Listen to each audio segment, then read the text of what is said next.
영원히 찬양받으실 주 여호와 우리 아버지 하나님, 그 놀라우신 능력과 크신 은총을 인하여 주께 영광 돌립니다.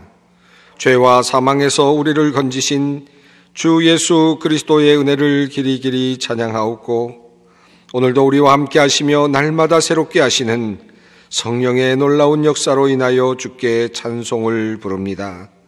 성부, 성자, 성령께 세세무궁토록 영광이 있을지어다. 아멘.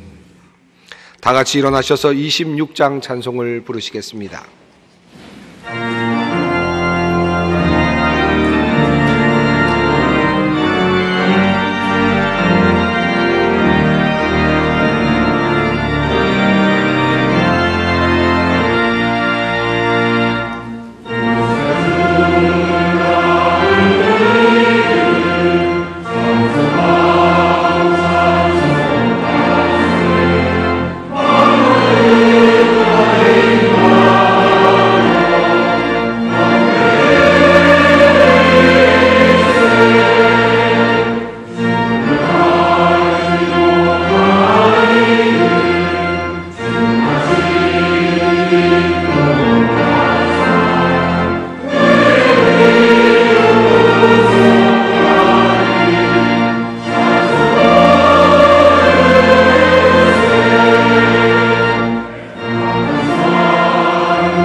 오늘 하나님께서 우리에게 주시는 말씀은 신약성경 데살로니가 전서 5장 14절로 22절 말씀입니다.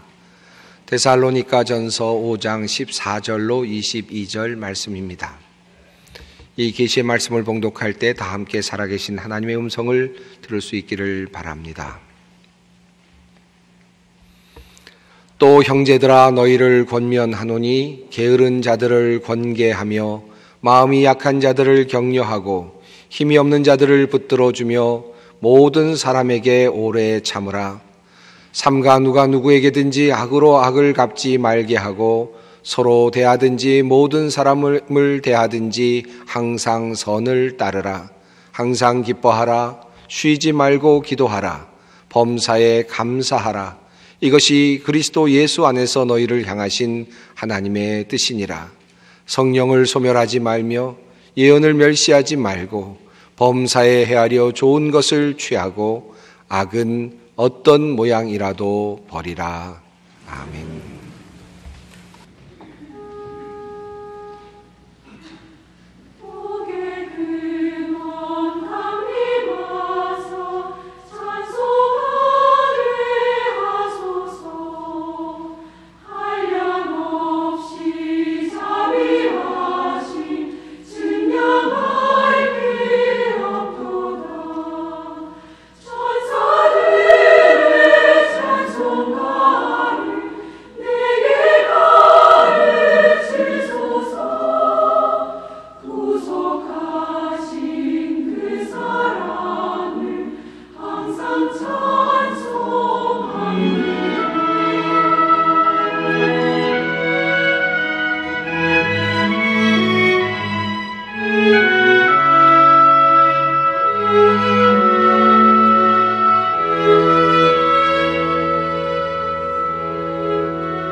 2003년 2월 21일 홍콩의 한 호텔 9층 어느 방, 친척의 결혼식에 참석하고자 홍콩을 방문한 중국 광동성 광저우에서 온 의사가 그곳에 묵고 있었습니다. 며칠 전부터 독감 증세가 심했던 그는 그 호텔에 묵으면서 그 증세가 급격히 나빠졌습니다. 2002년 시작되었던 사스가 전 세계로 퍼져나가게 되는 바로 그 순간이었습니다. 그로부터 닷새가 지난 2월 26일 베트남 하노이에서 한 사업가가 알 수 없는 질병으로 쓰러집니다.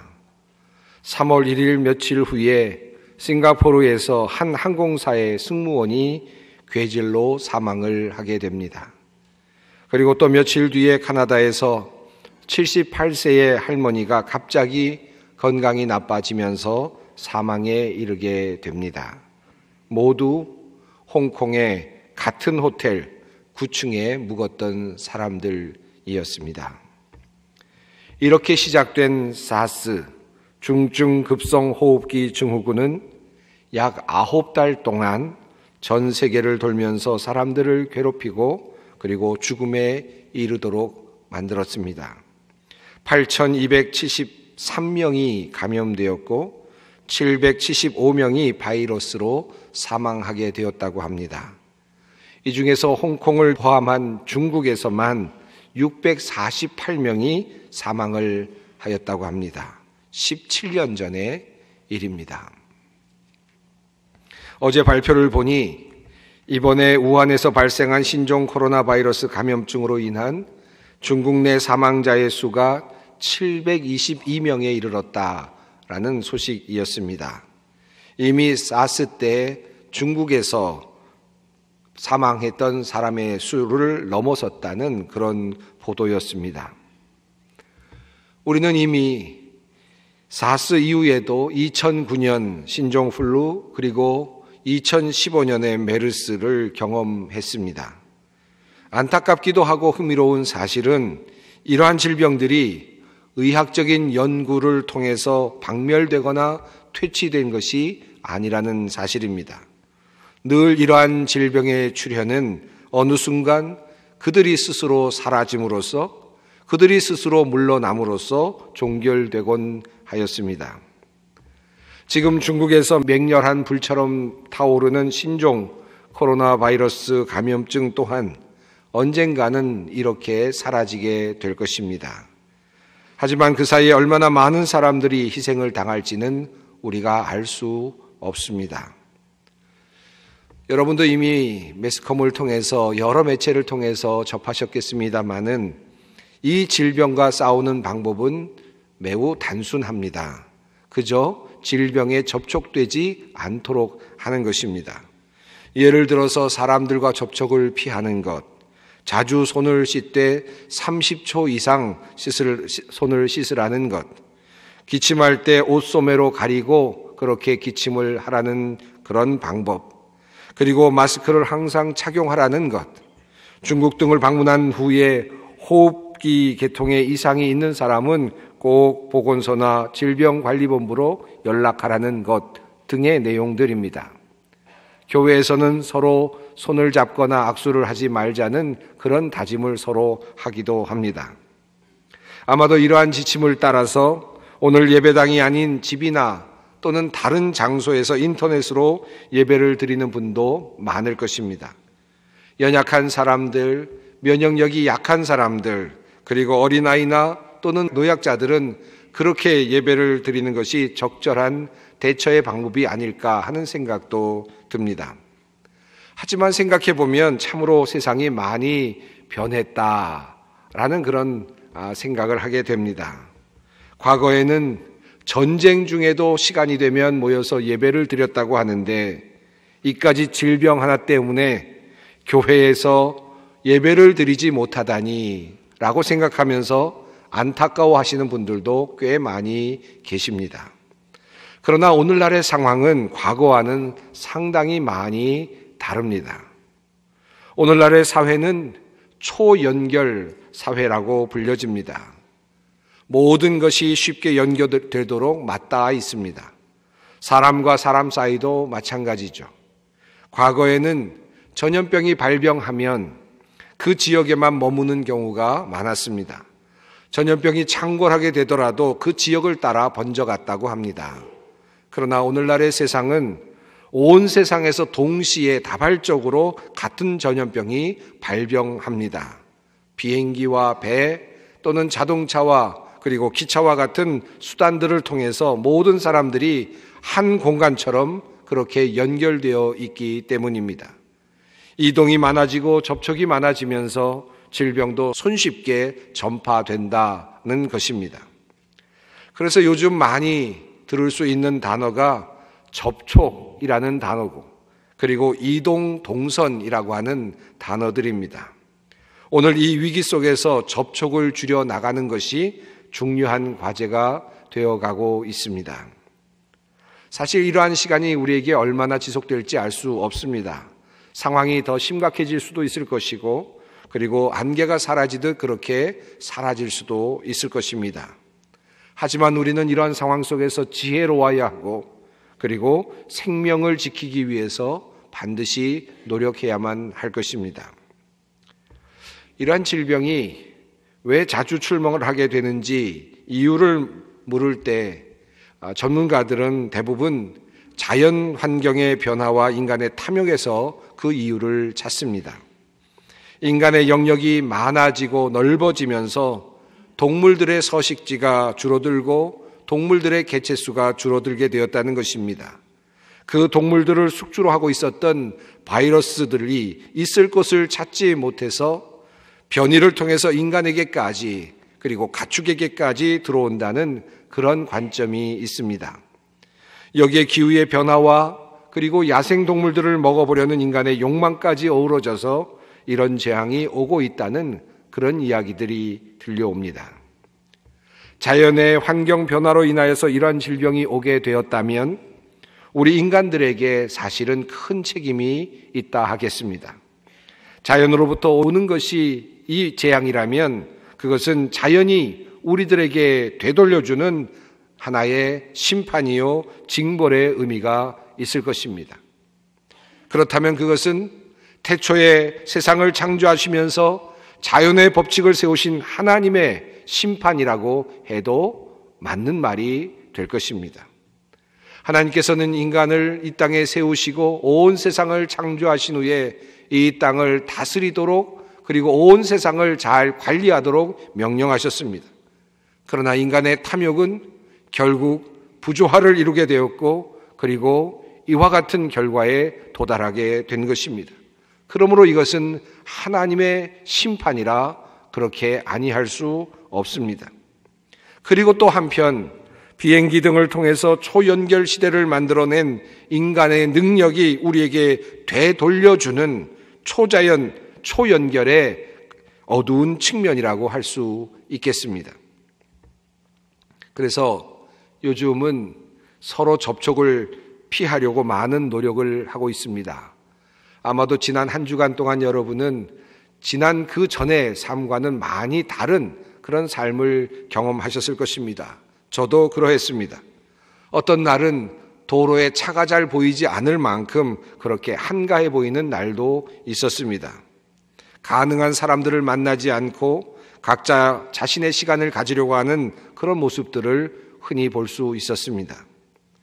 저희 교회에서도 성도님들의 건강과 안전을 위해서 오늘까지만 식사를 제공하고 월요일부터 2월 한 달간 식당을 운영하지 않기로 하였습니다.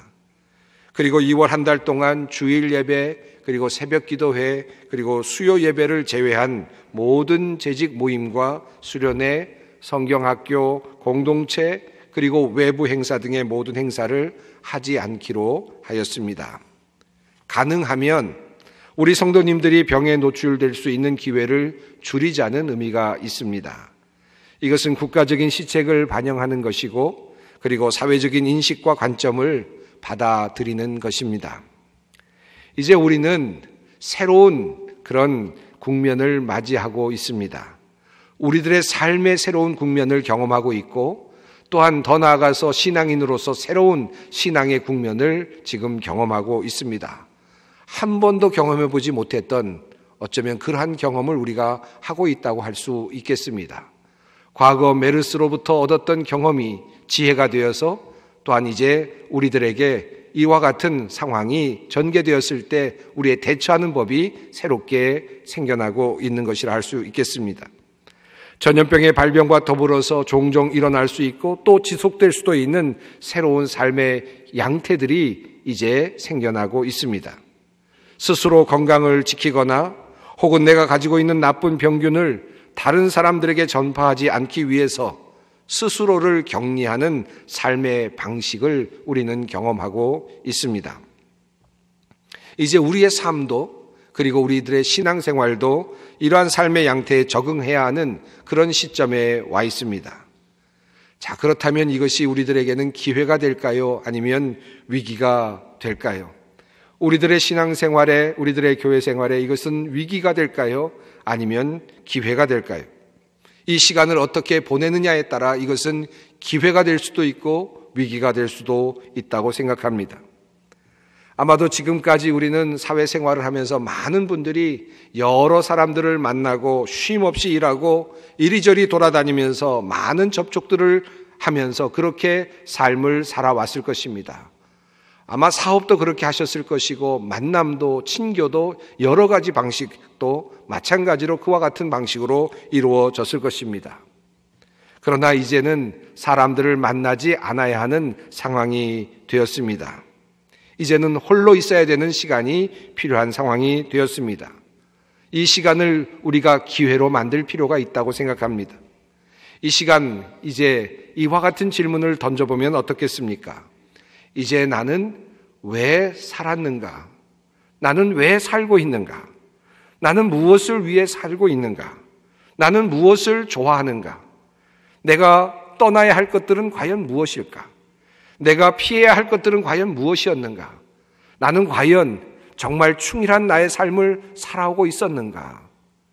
이와 같은 시기에 나 자신을 돌아보면서 나 자신을 격리하면서 그것이 하나의 격리가 하나의 심판이나 또는 징벌이 되지 아니하고 나를 바꿀 수 있고 나에게 축복이 될 수 있게 하기 위해서 나 자신에게 물어볼 수 있었으면 좋겠습니다. 나 자신은 과연 무엇 때문에 살고 있는가? 나는 무엇을 위해서 지금까지 어떤 사람들을 만나고 있었는가? 왜 살고 있는가? 다시 한번 생각하면서 꼭 만나야 할 사람들을 다시 한번 손에 꼽아보고 꼭 해야 할 일들을 우선순위를 매겨보는 그런 지혜로운 시간이 되었으면 좋겠습니다. 늘 바깥으로 돌아다니며 가정을 돌아보지 못하던 가족원들이 함께 가정에 모여서 오손도손 이야기를 나누면서 건강한 음식을 나누어 먹는 정겨운 가정 문화가 다시 만들어질 수 있다면 이것은 우리에게 또 다른 축복이 될 수 있을 것입니다. 그저 학원에 보내고 또 학원에 가던 아이가 가지 않아서 불안하고 유치원이 문을 닫아서 아기 맡길 곳이 없어서 짜증나는 그러한 식의 대응이나 또는 그러한 식의 삶의 방식이 아니라 내가 정말 사랑하는 사람들과 함께 다시 인생을 생각해보고 인생의 좌표를 찍어보고 그리고 앞으로 나갈 방향을 다시 한번 생각해보는 지혜로움을 얻는 귀한 위기의 시간이 되기를 간절히 바랍니다. 우리의 신앙생활도 마찬가지입니다. 교회에 나오지 않으면 신앙생활을 하지 않는 것으로 여겨왔습니다. 그래서 열심히 교회에 출석했고 봉사활동에도 참여하셨습니다. 그러나 우리들 중에는 이미 교회에 나와서 예배를 직접 드리지 못했던 사람들이 많이 있었습니다.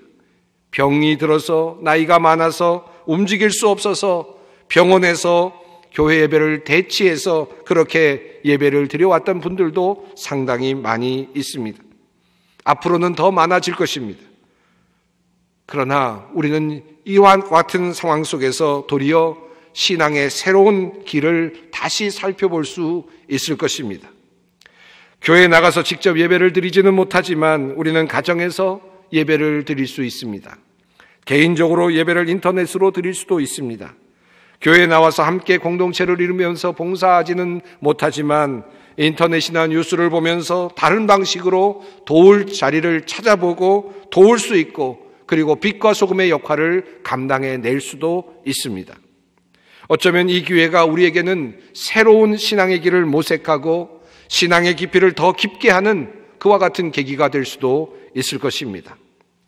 사랑하는 여러분에게 권면하고 싶습니다. 지금까지 가정 예배를 드리지 못하였던 분들이 있다면 이와 같은 시기에 가정이 함께 모여서 함께 일정한 시간에 예배를 드리면 어떠시겠습니까? 아이들을 위해서 축복하는 시간을 매일 가지시면 어떠시겠습니까? 바깥 일 하느라 바빠서 예배도 잘 나오지 못하셨던 분들이 계시다면 성경을 함께 읽거나 성경 공부를 하면 어떠하시겠습니까? 개인의 기도 생활 시간을 정하여서 교회에 꼭 나오지 못하더라도 집에서 일정한 시간 주님 앞에 기도하는 시간을 가지시면 어떠시겠습니까? 저는 우리 소망교회 식구들이 이 기회를 통하여 우리 신앙이 더욱 깊어지기를 소망하고 있습니다. 지금은 어떤 면에서는 박해의 시대입니다. 그리고 자신의 신앙을 다시 한번 가늠해 볼 수 있는 귀한 시간이기도 합니다. 과거에는 공산당이나 일본 제국주의가 믿음을 방해하고 박해하였습니다. 그래서 그 박해를 통해서 자신의 믿음이 얼마나 있는지를 다시 생각해보고 규명할 수 있는 기회가 있었습니다. 그러나 이제는 전염병과 같은 것들이 우리에게 도전이 되고 있습니다. 우리의 신앙의 깊이를 다시 가늠하게 하는 그와 같은 리트머스가 되고 있습니다. 전염병으로 인하여서 교회를 나오지 못하지만 나는 과연 이러한 상황 속에서도 주님을 구주로 고백하고 있는가 다시 질문하고 답할 수 있는 시간이 되었으면 좋겠습니다. 신앙인으로서 이 기회를 통해서 한번 다시 물어보십시다. 나는 왜 예수 그리스도를 믿는가? 나는 왜 교회에 나오는가? 왜 나는 이 전염병이 창궐하고 있는, 그리고 그 위험성이 있음에도 불구하고, 그것을 알고 있음에도 불구하고 마스크를 쓰고 교회 예배에 출석하고자 하는가? 나는 왜 그러한가? 나는 무엇을 위해서 그러하고 있는가? 그 질문을 깊이 물어볼 수 있었으면 좋겠습니다. 나는 왜 교회 나가지는 못하지만 인터넷으로 예배를 틀고 시간이 되면 그 자리에 함께 앉아서 가족과 함께 예배를 드리고 있는가? 나는 왜 그러한가? 나는 과연 신앙을 가지고 있는가? 어떤 신앙을 가지고 있는가? 나는 무엇을 신앙 안에서 꿈꾸고 있는가? 깊이 생각할 수 있는 지혜를 얻는 위기의 시간이 되기를 바랍니다.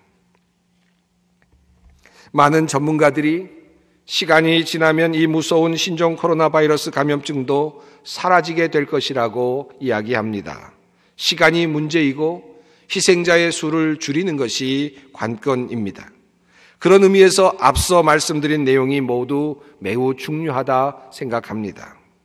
하지만 한편으로 이보다 사실 더 큰 우리의 과제가 있습니다. 특별히 이러한 전염병의 발생과 더불어 우리에게 생겨나는 새로운 문제가 있습니다. 그것은 바로 인간의 문제입니다.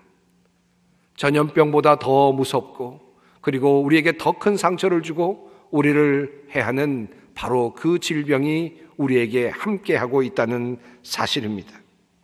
위기의 순간마다 드러나는 인간 속에 숨겨져 있던 바이러스가 있습니다. 그것은 바로 인간의 이기적인 바이러스입니다. 자신의 생존의 본능에서부터 나오는 이기성이라 할 수 있겠습니다. 생존하고자 하는 욕구 때문에 나오는 바로 그와 같은 바이러스입니다. 새로운 병원체의 등장으로 온 세상이 시끄럽습니다마는, 그러나 사실 신종 코로나 바이러스보다 훨씬 병원성이 높은 생명체가 바로 인간이라 할 수 있을 것입니다. 위기 때마다 발현되는 인간의 비이성적인 두려움과 공포, 그리고 불안과 무지, 바로 이러한 인간이 가지고 있으면서도 바로 이런 것들이 인간이 가지고 있으면서 세상을 교란시키는 무서운 바이러스라 할 수 있습니다. 어느 분의 글을 보니까 버스에서 기침을 몇 번 하자 승객들이 신경을 쓰면서 째려보더라는 것입니다. 그래서 천식이 있어서요 라고 했더니 안심한 듯 고개를 돌리더라는 그런 이야기입니다. 외국인들을 혐오하는 제노포비아가 라는 말이 있죠. 그런데 전염병 사태와 맞물리면서 중국인들을 혐오하는 시노포비아라는 말이 등장하고 있습니다. 물론 이 시노포비아는 중국의 패권주의에 대한 반감으로 시작되었습니다마는 지금은 중국으로부터 온 전염병과 관련해서 그 반감으로 이 말이 사용되고 있다고 합니다. 이제 우리는 이러한 인간의 증오와 혐오의 바이러스의 출현을 예상하면서 우리의 삶을 준비해야 할 필요가 있습니다. 많은 사람들은 그저 지금 우리 앞에 놓여 있는 그 바이러스균, 그 우한에서 시작된 신종 코로나 바이러스 감염증의 모든 것을 집중하고 있습니다. 하지만 우리 믿는 사람들은 한 가지를 더 깊이 생각할 수 있어야겠습니다. 인간 안에 숨겨져 있었던 이 증오와 혐오의 바이러스가 이와 같은 바이러스의 출현과 함께 등장할 수 있다는 사실을 우리는 깊이 생각하고 준비해야 한다는 말씀입니다. 2월 6일 기사에 이런 이야기가 올라왔습니다. 지구 모양의 그림 위에 대문자로 Love for Human 이라고 하는 글귀가 쓰여 있는데 이것을 클릭하면 Human이라고 하는 이 말 속에 H와 M이 시계 방향으로 돌면서 위치를 바꾸게 된다는 것입니다. 그래서 등장하는 글귀가 나오는데 그것은 Love for 우한이라고 하는 말이 된다는 것입니다. 누가 생각했는지 참 멋지게 생각했다 하는 생각이 듭니다. 멋진 영상일 것 같습니다. 몇몇 연예인이 중국 우한의 시민들을 위로하기 위해서 자신의 SNS에 올렸던 영상이라고 합니다. 그런데 누리꾼들의 많은 비판을 받았다는 것입니다. 이유는 현실감이 없다 또는 상업적인 의도가 깔려있다라고 하는 그런 비판들이었다는 것입니다. 이해하기가 좀 쉽지 않았습니다. 옛날 같았으면 그 정도의 내용이라면 도리어 사람들에게 환영을 받았을 법합니다. 칭찬을 받았을 법합니다. 얼마나 인도주의적인 그런 표현입니까? 그런데 도리어 그들이 비판을 받았다는 것입니다. 왜 이런 비판이 일어났는가? 그 밑에 나오는 내용들을 보니까 주로 이런 것들이었습니다. 그들이 중국 사람들이 우리에게 우한 폐렴이라고 하는 것을 주었는데 그들이 가해자인데 왜 그들을 동정해야 하는가? 그들 때문에 우리가 이렇게 고생을 하게 되었는데 그들 때문에 나의 사업이 이렇게 힘들게 되었는데 그들 때문에 내가 불편하게 되었는데 그들 때문에 이렇게 내가 무서워하고 공포에 사로잡히게 되었는데 왜 그들을 우리가 위로해야 하는가 하는 이기심이 있다는 것입니다. 사실 이것이 가장 무서운 것입니다. 이제 우리가 우한에서 시작된 신종 코로나 바이러스 감염증에 대처하는 방법은 도리어 단순하고 명료합니다. 우리는 시간을 두고 전염병과 싸울 것이고 결국은 이기게 될 것입니다. 하지만 이러한 과정에서 한 가지 더 큰 전염병을 깊이 염두에 두지 않으면 안 됩니다. 인간이 가진 이기적인 혐오와 배제의 바이러스입니다. 때로는 절망하고 때로는 안달하고 때로는 외치고 때로는 흥분하고 때로는 억울해하고 때로는 거짓된 이야기로 가득 채우고 때로는 분노하는 인간 본성 깊은 곳에 숨겨둬 왔던 바로 이기적인 자신만을 위하는 자신만의 생존을 생각하는 바이러스입니다. 감염병처럼 집단적인 공포를 일으키는 경우는 다양한 폭력이 나타날 위험이 늘 존재한다고 학자들은 말합니다. 적어도 질병과 그리고 질병을 앓고 있는 환자를 동일시하게 되면 환자가 가해자가 됩니다. 그리고 위험한 타자가 되고 맙니다. 이것은 질병인 신종 코로나 바이러스 감염증보다 더 큰 감염증이 될 수 있습니다. 더 큰 인간의 혐오의 감염증이 나타나게 되는 것입니다. 인간 혐오, 인간을 사랑하지 않는 그와 같은 인간을 죽이려고 달려드는, 내가 살기 위해서 다른 이들을 없애고자 하는 그와 같은 폭력이 나타나게 된다는 말씀입니다. 크루즈선에서 바이러스 감염증이 발견되었다는 이유로 그 안에 타고 있는 3,600여 명의 사람들이 모두 크루즈선에 갇혀 있다는 이야기를 듣습니다. 그곳에서 나올 수가 없다는 것입니다. 얼마든지 한 사람 한 사람 건강한 사람을 찾아낼 수도 있을 것 같지만 그들 중에 누군가 병균을 가지고 나온다면 내가 피해를 받을 수 있다는 그것 때문에 한 사람도 나오지 못하도록 하고 있다는 이야기를 듣습니다. 이것이 또 다른 폭력이 될 수 있고 그리고 또 다른 인간의 모습이 될 수 있는 것입니다. 오늘 본문이 있는 데살로니가전서 5장 23절에 이런 말씀이 있습니다. 제가 새 번역으로 읽겠습니다. 평화의 하나님께서 친히 여러분을 완전히 거룩하게 해주시고 우리 주 예수 그리스도께서 오실 때에 여러분의 영과 혼과 몸을 흠이 없이 완전하게 지켜주시기를 빕니다. 아마도 많이 들으셨던 말씀이실 것입니다. 제가 예배 마지막 파송 부분에서 늘 읽어드리던 말씀입니다. 이 말씀은 전통적으로 지금도 가톨릭 교회에서 사제 서품식을 할 때 읽어주는 말씀입니다. 특별히 사제가 서품을 받게 되면 교구의 주교 앞으로 나아가서 순명 서약을 하게 되는데 그 순명 서약 다음에 주교가 그 새롭게 시작하는 사제를 위해서 위로해주며 축복해주는 그런 말씀입니다. 이제 당신이 나가서 사목의 길을 가게 될 터인데 그때에 하나님께서 친히 당신을 완전히 거룩하게 해주시고 우리 주 예수 그리스도께서 오실 때에 당신의 영과 혼과 몸을 흠이 없이 완전하게 지켜주시기를 빕니다. 라는 그와 같은 축복의 말입니다. 저는 예배가 끝날 때마다 이 말씀을 읽어드리면서 새로운 모습으로 사제의 모습으로 세상을 향해 나아가는 여러분들을 위해 이 말씀을 읽어드리곤 하였습니다. 사실 가장 중요한 것은 무엇입니까? 바이러스를 이기는 것이 중요합니까? 또 어떤 문제를 해결하는 것이 중요합니까? 그보다 더 중요한 것은 하나님 앞에 서는 그날 우리가 영으로나 혼으로나 그리고 몸으로나 아무런 흠이 없이 주님께 발견되는 것입니다. 그러므로 오늘 본문 말씀은 우리들에게 말씀하고 있습니다. 또 형제들아 너희를 권면하노니 게으른 자를 권계하며 마음이 약한 자들을 격려하고 힘이 없는 자들을 붙들어주며 모든 사람에게 오래 참으라. 삼가 누가 누구에게든지 악으로 악을 갚지 말게 하고 서로 대하든지 모든 사람을 대하든지 항상 선을 따르라. 항상 기뻐하라. 쉬지 말고 기도하라. 범사에 감사하라. 이것이 그리스도 예수 안에서 너희를 향하신 하나님의 뜻이니라.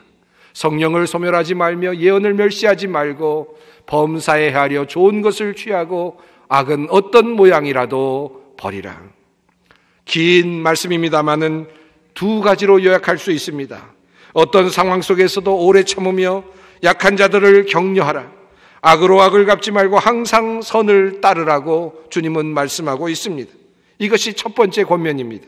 두 번째는 절망하지 말고 기뻐하며 감사하면서 늘 주님께 희망을 두고 기도하며 성령님의 역사하심을 귀하게 여기면서 주님과 함께 살아가라는 말씀입니다. 이것이 주님께서 우리에게 권면하시는 말씀입니다. 감염증이 있을 때든 아니든 어떤 상황에서든지 이와 같이 살라는 말씀입니다. 이것이 하나님께서 우리를 향하여 원하시는 하나님의 뜻이라는 말씀입니다. 어떻게 하면 감염증이 발병하는 상황 속에서 우리는 그리스도인으로서의 정체성을 지키며 어려운 시간을 이겨나갈 수 있습니까? 끝까지 하나님께서 보여주신 그 사랑의 길을 가는 것입니다. 자기를 보호하고 싶은 이기심이 발동할 때에도 열린 마음으로 동정심을 잃지 않는 것입니다. 악을 악으로 갚지 않고 선을 따르는 것입니다. 그리고 매우 중요한 한 가지, 감사와 기쁨으로 고난 속에서도 늘 하나님을 의지하며 기도하는 것입니다. 성령의 역사를 기대하는 것입니다. 여기에 참된 희망이 있습니다. 신종 코로나 바이러스 감염증에 걸리는 것이 문제가 아니라 그렇게 감염이 생겨났을 때 우리가 어떤 모습으로 살아내며 어떻게 서로를 살릴 수 있을 것인가 하는 질문이 우리의 진정한 과제인 것입니다. 믿는 사람답게 하나님의 사랑을 잃지 않고 불쌍히 여기는 마음을 갖고 기도하며 나아가는 우리 모두가 되십시다. 함께 기도하겠습니다. 거룩하신 하나님, 우리가 재앙 가운데 있을지라도 이곳에서 주님의 뜻을 찾게 하여 주시기를 원합니다. 정신을 잃지 않게 하시고 당황하지 않게 하시옵소서. 인간으로서의 품위를 지켜내게 하시고 모든 인류를 똑같이 사랑하시는 하나님의 마음을 품게 하여 주시옵소서. 신종 코로나 바이러스가 물러갔을 때에 우리 안에 증오의 바이러스, 혐오와 배제의 바이러스가 살아남아서 우리를 괴롭히지 않게 하시옵소서. 주 예수 그리스도의 이름으로 기도드리옵나이다. 아멘. 다 함께 찬송가 411장 1절과 3절을 부르시겠습니다.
평화의 하나님께서 친히 여러분을 완전히 거룩하게 해주시고 우리 주 예수 그리스도께서 오실 때에 여러분의 영과 혼과 몸을 흠이 없이 완전하게 지켜주시기를 빕니다.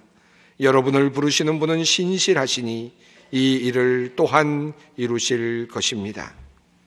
주 예수 그리스도의 은혜와 하나님의 크신 사랑하심과 성령님의 교통하심이 감염증이 빠르게 전파되는 상황 속에서 두려워하지 아니하고 삶의 자리를 지켜내며 주님께 기도하는 주님의 자녀들 위에 이 나라와 역사와 민족 위에 영원히 함께 하시기를 간절히 축원하옵나이다. 아멘.